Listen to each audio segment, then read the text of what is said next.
right, folks, back here with the second half of our L'Hopital study here for evaluating limits using L'Hopital's rules and methods. And in this video, I want to focus in on the methods, folks. The rule, as we had noted back in the previous video, is only applicable when the indeterminate forms encountered through substitution are the forms 0 over 0 or plus or minus infinity over infinity. All right. The rule is only applicable to those forms. However, we do know that there are 5 other indeterminate forms that could exist, right, as a result of substitution into the argument of a limit. All right. If we bring into our notes here, let's take a look at those forms. All right. Recall, in addition to infinity over infinity or 0 over 0, the other forms we have are 0 times infinity plus or minus, infinity minus infinity, 0 raised to the 0 power, infinity raised to the 0 power, and 1 raised to the infinite power. Right? These 5 other forms can be encountered through substitution method and all produce, are all known as indeterminate forms. All right? And there exists 2 additional methods that can be applied to evaluate these forms, all right, that we call L'Hopital's methods. All right. The first method pertains to the first 2 forms, 0 times infinity and infinity minus infinity. The second method will pertain to the last 3 forms where we have 0 to the 0, infinity to the 0, or 1 to the infinite power. All right. So we're going to take a look here at the first method for these 2 forms to begin with. Let me bring these notes up. Right? In the case of 0 times infinity or infinity minus infinity, the way that we handle these forms, the method is to attempt to rewrite the argument of the limit into a ratio, so that you can actually go and apply L'Hopital's rule. As we had noted, 0 is equivalent to, or is the value that we get when 1 is divided by a value that's approaching infinity, which makes this equivalent to the statement plus or minus infinity over infinity. Or we can think of being able to rewrite the infinity on the right-hand side also in terms of 0. The second factor in terms of 0. So being able to rewrite these 2 statements, right, as a ratio of values will allow us to apply the rule. And a similar idea can be done here for infinity minus infinity. To facilitate these rewrites, there are a couple of generic forms that we can consider. Right? In the case of substitution producing the form 0 times infinity, the argument f of x times g of x can be rewritten into g of x divided by 1 over f of x, or can be rewritten into f of x divided by 1 over g of x. The argument f of x times g of x that produces this form 0 times infinity can be rewritten into one of these 2 ratio forms, moving one of the factors in the numerator to the denominator by placing it into the, by using its reciprocal, I should say, in the denominator. It's a lot easier than saying putting it into the denominator of the denominator. It's a lot easier to say to put it into the denominator as its reciprocal. What we think about happening here is this is F's reciprocal value, and this is G's reciprocal value. And we could place those into the denominator by taking G or F's reciprocal. As for the case of infinity minus infinity,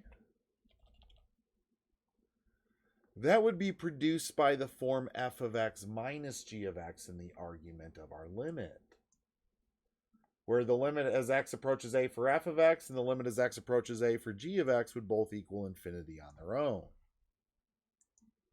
Well, what you're able to do with these arguments, f of x minus g of x in these two cases, is you can either factor out f of x from those two terms, right? Factor it out from this difference. So it would factor out of the first term and leave behind 1.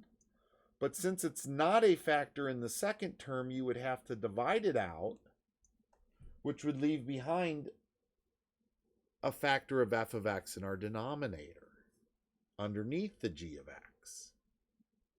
So we could rewrite this as f of x, right, times the quantity 1 minus g of x over f of x, which in turn then can be expressed perhaps as this ratio of values, where that ratio of values in an argument of a limit can have L'Hopital's rule applied to that form. Or similarly, instead of factoring out f of x, you could factor out a g of x, which would divide itself out from f, and when divided from itself would leave behind just the value of 1. And this format could similarly be written into this ratio form, right? Using the reciprocal of f of x in the first case into the denominator, and moving g of x into the denominator by using its reciprocal in the second case. Now, these are just facilitators. These techniques don't always have to be applied, right? If you can actually form an applicable rational form without them, right? A form where you can apply the limit, or I should say apply L'Hopital's rule on that rational form without having to produce these cases. These formats are only presented as a facilitator. If you're stuck looking at an indeterminate form produced by these cases and you're trying to move forward into the next step, you might consider these formats, but they're not always applicable. Right? Here, let's consider the limit as x approaches 0 for x times the ln of x. Note, from substitution, this does produce the result 0 times negative infinity. And I should be careful here. Let's approach 0 from the right-hand side. I think I'm going to have to go back and fix that in all of this. I hope not, but I think I am. Let's make sure we do that. Let me go ahead and copy and paste that, so that'll be a quick fix. Let me grab it here. All right. From both sides, it doesn't exist, because x has to be greater than 0 inside this function. So I should be cautious with that. Notice we have to approach only from the right, because x is only greater than 0 in the logarithmic function. Nonetheless, when we substitute in that value as 0, we do get 0 times negative infinity. As we approach 0 in x, we are going to approach 0 for the output, the dependent value. And when this x approaches 0 in the ln, we are approaching negative infinity. We are heading down a vertical asymptote at the location where x equals 0.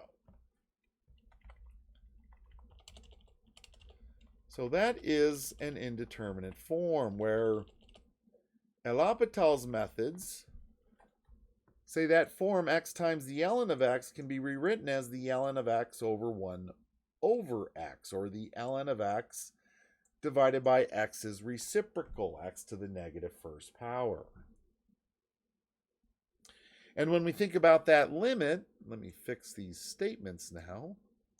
My apologies here, folks, to do this in-game, but it's what we have. So we'll fix them. when we think about this limit, it does then become the limit as x approaches 0 from the right-hand side for the ln of x divided by x to the negative first power, which, when you evaluate that using substitution, now produces the form 0 over 0. An indeterminate form where L'Hopital's rule is applicable. So following with L'Hopital's rule, the limit as x approaches 0 from the right-hand side for our initial limit, which can be rewritten into this ratio, can be expressed as now a limit involving the derivative of the numerator, ln of x, divided by the derivative with respect to x for the denominator, x to the negative first power. We can use a little power rule down here in the denominator. We know in the numerator, the derivative with respect to the ln of x, though, is 1 over x. And using the power rule in the denominator, we end up with negative x to the negative second power if we drop the power by 1, right? And bring the power, current power, out in front as a multiple. So when we think about our limit, fix these statements along the way. This limit here, the numerator can be written as 1 over x, and as we said, the denominator becomes negative x raised to the negative second power using a little power rule. That is 1 over x divided by negative 1 over x squared, where to divide by this fraction is to multiply by its reciprocal, where when multiplying by its reciprocal here, we see we get a little bit of nice canceling. And we're left with the limit as x approaches 0 from the right-hand side for just the argument negative x. Let me fix these limits. And substituting in 0 into this statement gives me my end result for that limit, which is just simply equal to the value of 0. Thus, I should probably finish that statement. Thus, from L'Hopital's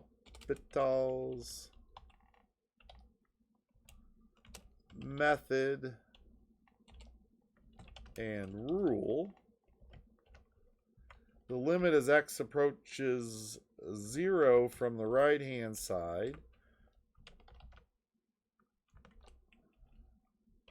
for x ln of x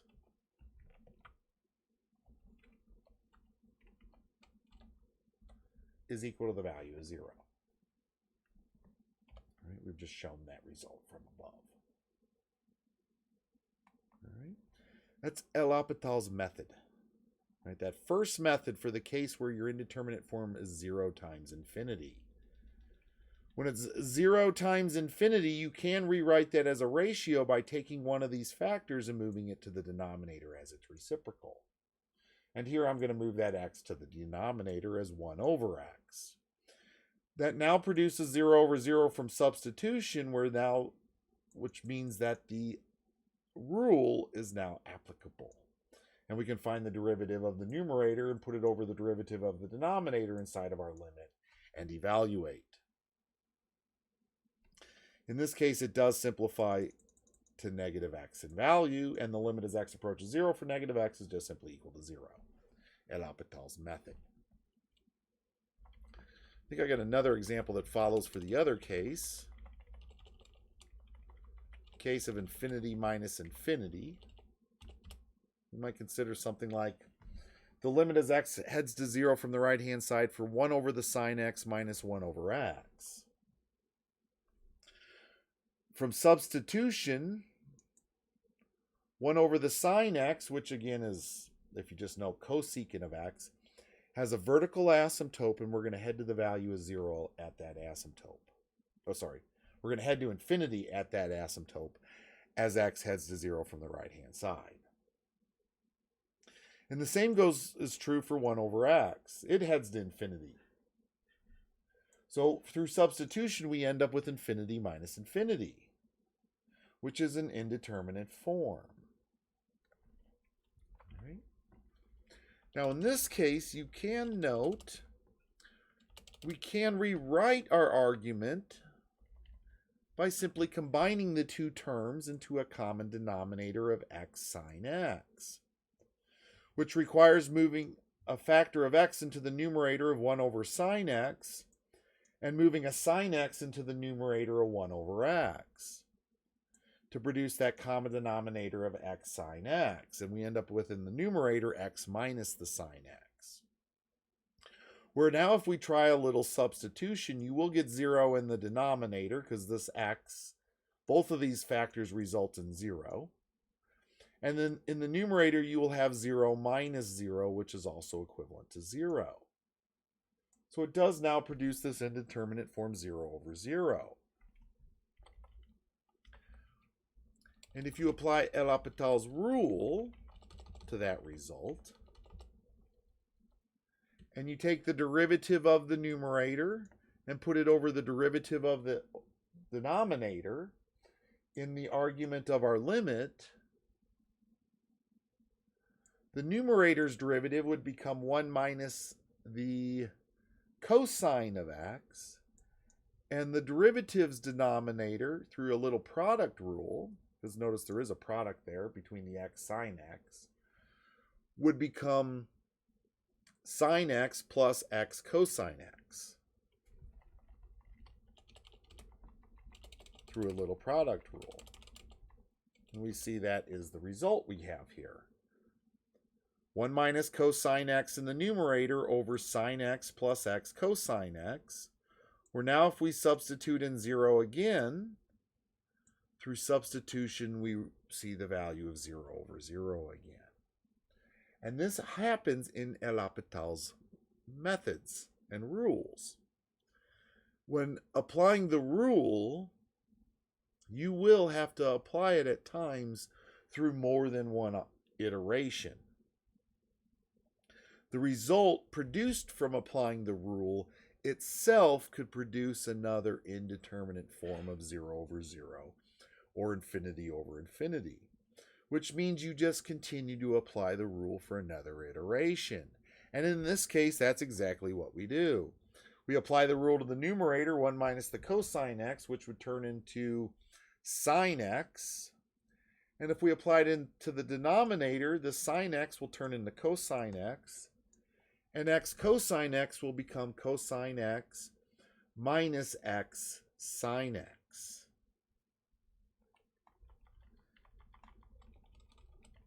If we bring that into view,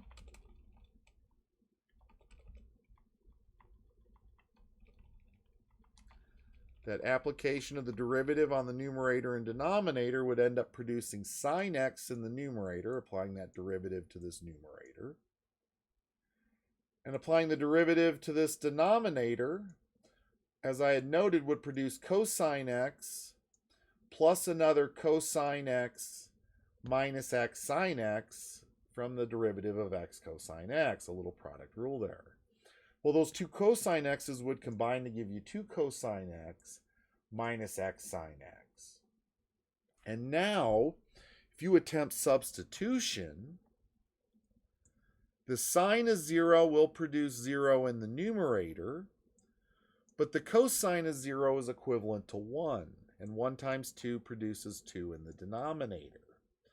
Minus what would be a 0 because of that factor of, well, both of these factors, x and sine x at 0, result in 0. So here we have 0 over 2 minus 0, and our end result in this case ends up being 0. All right. And do I draw that conclusion one more time? Yes, I do in this case.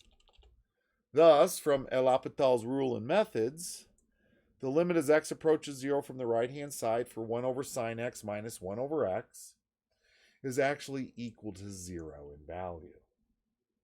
A little bit of the rules and the methods being applied there. All right. Again, I really didn't use the facilitating form. If I go back into my limit, this was the case for infinity and minus infinity. I did not, however, have to use this facilitating form back here. I did not have to consider writing it this way to get to our rational form. Instead, I was able to produce that rational form because it itself was submitted in a rational nature by just combining these two rational statements into a common denominator. And that gave me a rational form that I could move forward with, applying L'Hopital's rule through 2 iterations. After the second iteration, it does evaluate, right, without producing an indeterminate form where we end up with the end result of 0. All right. That's our first methods. Now for the other 3 cases, 0 to the 0, infinity to the 0, and 1 to the infinite power, the limit in this form here, the limit as x approaches a for f of x raised to the g of x power is what's going to produce these indeterminate forms involving these powers of 0 or infinity, is actually equal to e raised to the power of L. It can be expressed as a base of e raised to the power of L, where L is itself a limit.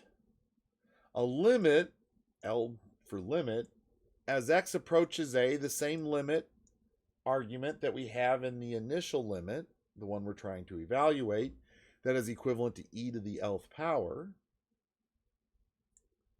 Right? We use the exact same limit argument, but the argument of our limit becomes g of x times the ln of f of x. Let me highlight that multiplication there in case you can't see it.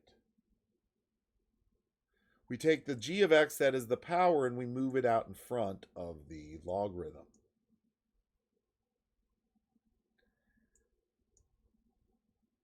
And this value for L in the end will be substituted in to become the power on E, and that power on E, e to that lth power, will end up being the value of our limit in this second method. Right? This second method for these formats seen here, these indeterminate forms seen here. If we look at an example,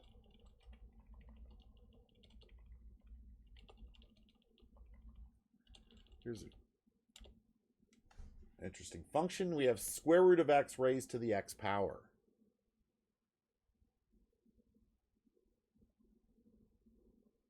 Right? This is square root of x raised to the x power. What you'll notice through a little bit of substitution, this will produce 0 raised to the 0 power, which is an indeterminate form. The square root of 0 is 0, and x at 0 is 0. So this argument, through substitution, will produce the indeterminate form 0 raised to the 0 power. So,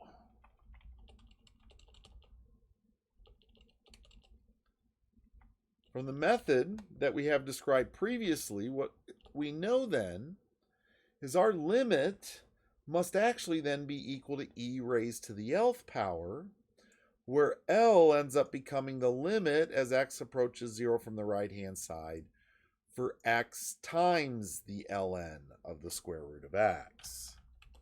All right? Where the power of x is brought out in front of an logarithm, natural logarithm, for the square root of x, the base that's being raised to that power of x. Now, as we approach x from the right-hand side, we will see this equals 0 times negative infinity. As x approaches 0 from the right-hand side, we see a similar result to our example previous, 2 examples ago, where we end up with this indeterminate form. And we know how to handle that indeterminate form. We write it as a ratio. What you will commonly see in these examples, these cases, is you're going to be using in most cases, all of your methods and the rule. Taking that 0 times infinity form and dividing everything by the reciprocal of x, I can end up writing L then as the limit as x approaches 0 for what's going to be the ln of the square root of x over x to the negative first power. Where there I end up with the indeterminate form infinity over infinity. Applying L'Hopital's rule to that form, this then becomes the limit as x heads to 0 from the right-hand side for the derivative of the numerator over the denominator's derivative.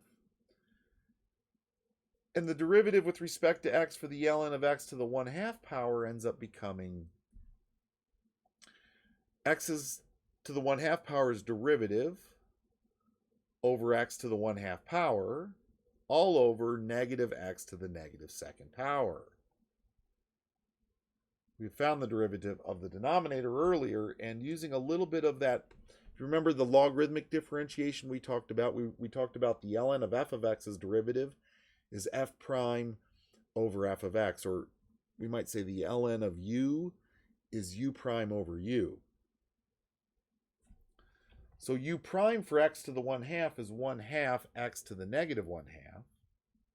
And if you put that over x to the 1/2, that does simplify kind of nicely. To begin with, so we had noticed this derivative here produces this argument seen here. This is the derivative of the numerator, that is x's to the 1/2 power's derivative, all over x to the 1/2 power. Now this x to the negative 1/2 power, when added, well, I should say here, when divided by x to the positive 1/2 power, actually becomes 1 over 2 to the x. Well, 2 times x to the first power.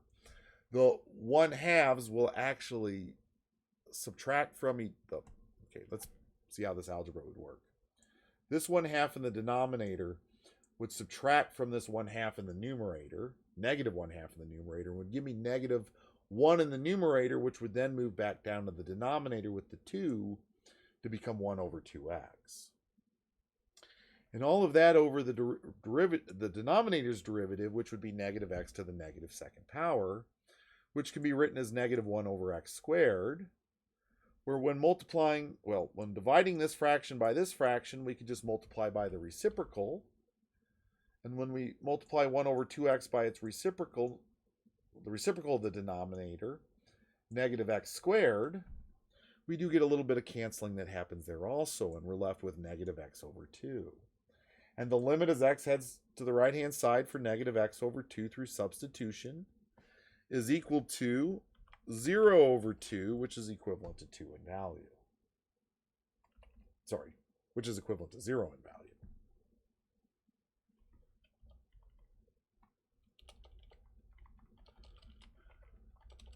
Thus, if L equals 0, then what we're able to say is our initial limit as x approaches 0 for the square root of x raised to the x power must then be equal to e raised to that lth power, which would be e to the 0 power, which would be equivalent to the value of 1 in the end.